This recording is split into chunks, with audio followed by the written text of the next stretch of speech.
ब्रह्मांड श्री जगन्नाथ एपरी जड़े देवता जी साधारण मनीष भितर चल प्रचल होती मनीष हृदय अधिष्ठित होती एवं ये जड़े भावर देवता तेणु आज जमी सचराचर आज ग्रीष्म प्रबल मात्रा अनुभूत हुए एवं ठाकुर आज गाधेवाई रत्न मंडप स्नान मंडप को अवतीर्ण होती। वर्तमान ठाकुर ओह्लि आसिले स्नान मंडप को एवं 108 स्वर्ण कूपर जल स्नान कले। आज एते अत्यधिक मात्रा स्नान करूँ ज्वर भी हम एवं सी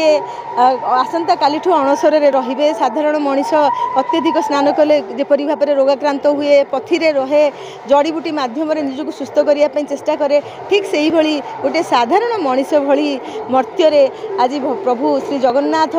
सी अणसर को जीवे एवं 14 दिन सी अणसर रे रोग पीड़ित हेबे तापर सी सुस्थ हेबे। तेज आजिका दिन आउ गोटे विशेषत्व होची आज होची प्रकट दिवस। आज गजानन बेश प्रभु श्री जगन्नाथ समस्त को दर्शन दौरान ता पछरे जो किंवदंती टी अच्छी महाराष्ट्र गणपति भट्ट आज दिवस रे श्री जगन्नाथ को साक्षात कला बेले तांकर आराध्य देवता श्री गणेश को दर्शन करने को चाहिए तांकर मनोवांछा पूरण करिक श्री जगन्नाथ तांको गजानन बेश दर्शन देते से दिन स्नान पूर्णिमा दिन श्री जगन्नाथ बड़ ठाकुर गजानन बेश समग्र विश्ववासी को भक्त मान